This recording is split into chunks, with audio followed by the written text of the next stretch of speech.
여러분 안녕하세요.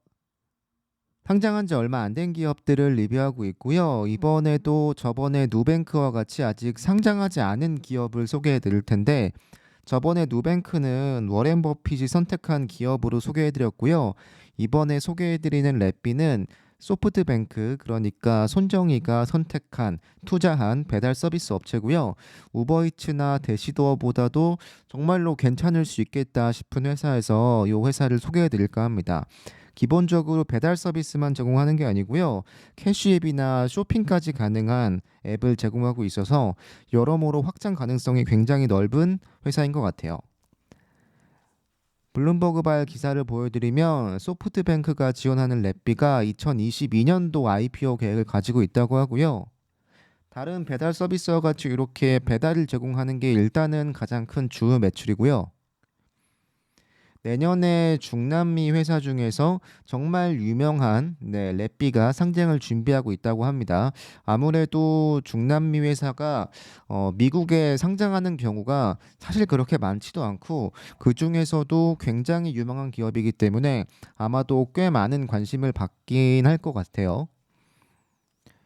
누뱅크가 최대 560억 달러, 약 한 50에서 60조 정도 평가를 받고 있는데 렛비는 약 한 6조 정도 평가를 받을 것 같고요. 다른 기사에서 보면 더 높게 평가될 거라는 기사도 많습니다. 그러니까 어쨌든 기업 가치는 일단 평가받기로 한 6조에서 7조 정도 왔다 갔다 하는 것 같습니다.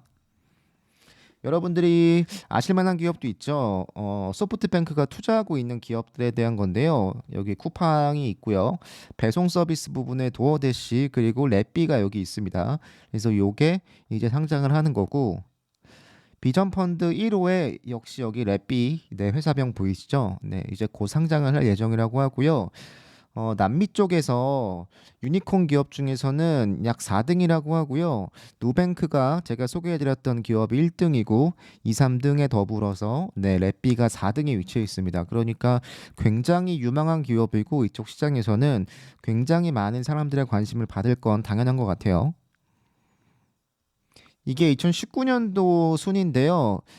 가장 최근 순인 제가 못 찾아서 일단 이전 걸 좀 가지고 왔는데 이것만 보더라도 굉장히 많은 다운로드를 자랑하는 앱이라고 볼 수 있고요.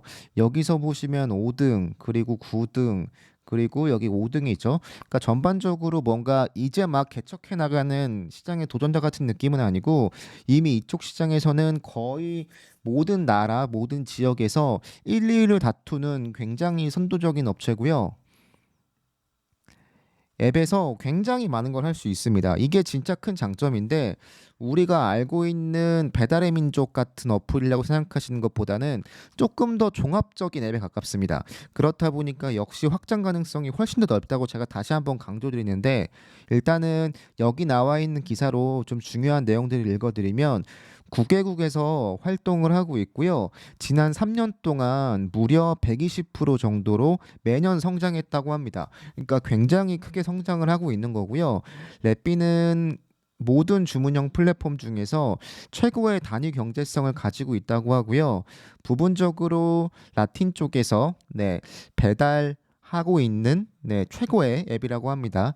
렛비는 음식을 넘어서 약국이나 식료품 및 전자상거래에 광범위한 범주의 배달 서비스를 제공하고 있다고 하는데 그렇기 때문에 더욱더 향후 전망이 좋을 수밖에 없고 일단은 매출의 대부분은 아직까지는 배달 관련 배송료에서 나오는 게 맞고요. 그렇지만 추가 수입원으로 광고도 있다고 하고요. 구독 서비스도 있다고 합니다. 전자상거래는 많지는 않지만 2%라고 하고요. 앞으로 좀 확장 가능성이 있지 않을까 싶은데 라삐는 9개국 라틴 아메리카의 국가에서 서비스되고 있고요. 100개 이상의 도시에서 서비스되고 있는데 이들 대부분 국가에서 1위 또는 2위 플레이어라고 합니다.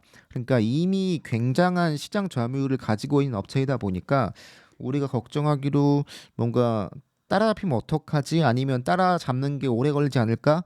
이런 걱정을 할 필요가 없이 이미 굉장히 이쪽 시장에서 선도적인 업체라는 거고, 네.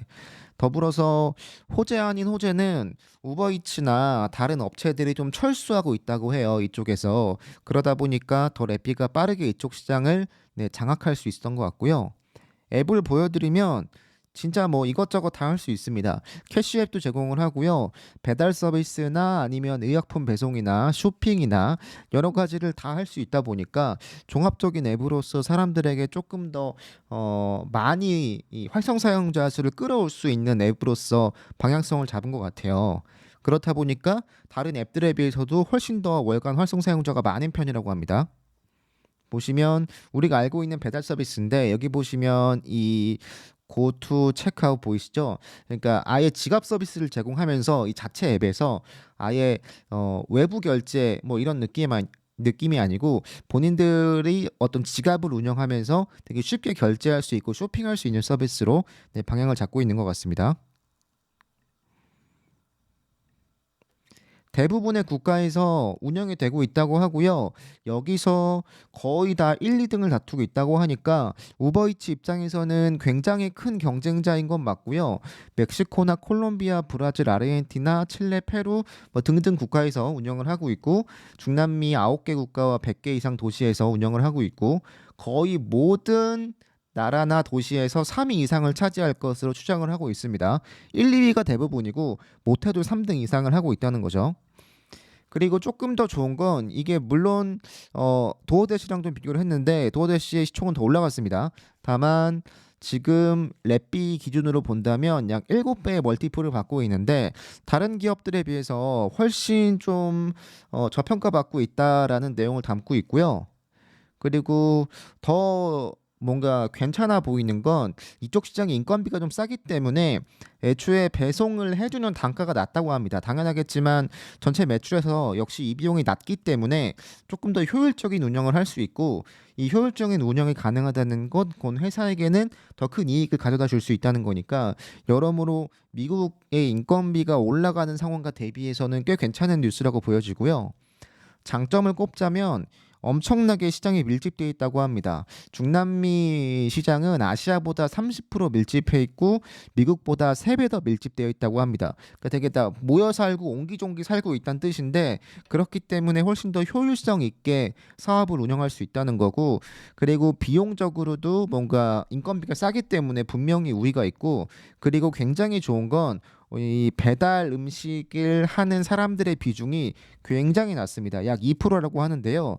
인도가 10%, 미국이 12%, 중국이 18%에 비해서 아직까지 2%밖에 안 된다는 건 현재 시총도 사실은 7조면 뭐 싼 거라고 볼 수는 없겠지만 앞으로 성장 가능성이 엄청나게 많다는 거고 이 성장한 대부분의 그 성장을 이 래피가 흡수할 수 있을 거라고 보고 있습니다.